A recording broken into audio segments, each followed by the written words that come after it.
friends, welcome to Renna Samayal. இன்னைக்கு என்ன சமையல் பார்க்க போறோம்னா தக்காளி குழம்பு அதுக்கப்புறமா முருங்கைக்காய் மசாலா பார்க்க போறோம்.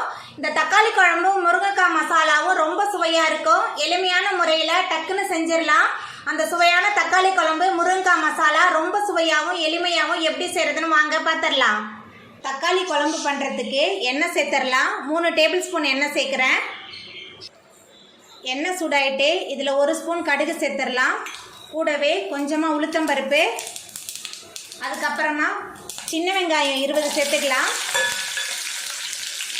5 பச்சை மிளகாய், கொஞ்சமாக கருவேப்பிலை சேர்த்துட்டு எல்லாத்தையும் நல்லா வதக்கிடலாம். வெங்காயம் பச்சை மிளகாய் நல்லா வதங்கணும், நல்லா வதக்கிடலாம்.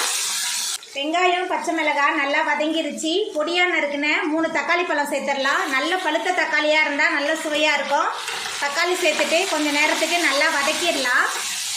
தக்காளி குழம்புக்கு தக்காளி அரைச்சி சேர்த்தோமா குருமா மாதிரி ஆயிரும். நறுக்கி சேர்த்து நம்ம சமைச்சோமா நல்ல சுவையாக இருக்கும் தக்காளி குழம்பு. தக்காளி நல்லா வதங்கணும், நல்லா வதக்கிடலாம். பாருங்கள், தக்காளி நல்லா வெந்து வந்துருச்சு. இந்த அளவுக்கு குழைவாக நல்லா வெந்து வந்தால் தான் தக்காளி குழம்பு நல்ல சுவையாக இருக்கும். இப்போ இதில் மசாலா தூள்லாம் சேர்த்துக்கலாம். குழம்பு மிளகாய் தூள், மஞ்சத்தூள், அதுக்கப்புறமா தக்காளி குழம்புக்கு தேவையான அளவுக்கு உப்பு சேர்த்துக்கலாம். சேர்த்துட்டு 1 நிமிஷத்துக்கு நல்லா வதக்கிடலாம். புளி வேணும்னா நீங்கள் புளி ஊற்றிக்கோங்க. நான் புளியெலாம் இன்றைக்கி சேர்க்கல. இது புளி இல்லாத தக்காளி குழம்பு தான். மசாலா தக்காளி எல்லாமே சேர்ந்து நல்லா கலந்து வதங்கிருச்சு. இப்போ இதில் தண்ணி சேர்த்துக்கலாம். தண்ணி சேர்த்துட்டு நல்லா கலந்து விட்டுடலாம். தண்ணி சேர்த்துட்டு நல்லா கலந்து விட்டாச்சு. இப்போ ஒரு மூடி போட்டுடலாம். மசாலாவோட பச்சை வாசனை போகிற அளவுக்கு தக்காளி குழம்பு நல்லா கொதிச்சு எண்ணெய் பிரிஞ்சு வரட்டும்.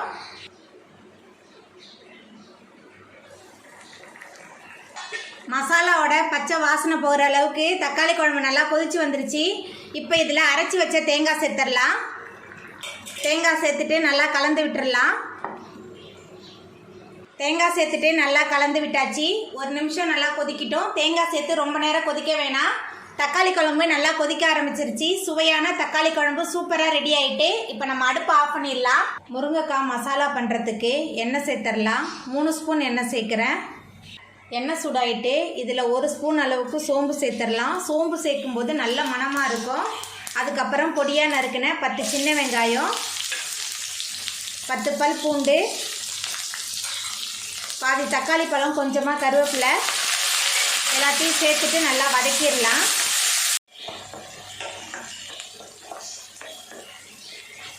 சாம்பார் சாதம், ரச சாதத்துக்கு தொட்டு சாப்பிட்லாம். சாதத்தோடு கலந்து சாப்பிட்றதுக்கும் நல்ல சுவையாக இருக்கும். வெங்காயம், பூண்டு, தக்காளி 3மே நல்லா வதங்கி வந்துருச்சு. இப்போ இதில் நீல வாக்கில் நறுக்கி வச்ச முருங்கைக்காய் சேர்த்துக்கலாம். நான் வெங்காயம், பூண்டு, தக்காளி எல்லாமே நல்லா வதங்கி வந்துருச்சு. இப்போ இதில் நீல வாக்கில் நறுக்கி வச்சுருக்க 3 முருங்கைக்காய் சேர்த்துக்கலாம். முருங்கைக்காய் சேர்த்துட்டு கொஞ்சம் நேரத்துக்கு இந்த எண்ணெயில் நல்லா வதக்கிடலாம். முருங்கைக்காவை எண்ணெயில் நல்லா வதக்கும் போதே நல்லா கமன்னு வாசனையாக இருக்குது. ரொம்ப சுவையாக இருக்கும் இந்த முருங்கைக்காய் மசாலா. முருங்கைக்காய் எண்ணெயில் நல்லா வதங்கி வந்துருச்சு. இப்போ இதில் மசாலா தூள்லாம் சேர்த்துக்கலாம். தனி மிளகாய் தூள் 1.5 டேபிள் ஸ்பூன் சேர்க்குறேன். மஞ்சத்தூள் 1 ஸ்பூன், மசாலாவுக்கு தேவையான அளவுக்கு உப்பு எல்லாத்தையும் சேர்த்துட்டு ஒரு 2 நிமிஷத்துக்கு இந்த எண்ணெயில் நல்லா வதக்கிடலாம். மசாலா முருங்கைக்காய் 2மே நல்லா கலந்து வதங்கணும், நல்லா வதக்கிடலாம். முருங்கைக்காய் மசாலா 2மே கலந்து நல்லா வதங்கிருச்சு. இப்போ இதில் முருங்கைக்காய் வேகிறதுக்கு தேவையான அளவுக்கு தண்ணி சேர்த்துக்கலாம். தண்ணி சேர்த்துட்டு நல்லா கலந்து விட்டுடலாம். தண்ணி சேர்த்துட்டு நல்லா கலந்து விட்டாச்சு. முருங்கைக்காய் நல்லா வெந்து வரட்டும். முருங்கைக்காய் நல்லா வெந்து வந்துருச்சு. இப்போ இதில் தேங்காய் அரைச்சி வச்சுருக்கேன். தேங்காய் சேர்த்துக்கலாம்.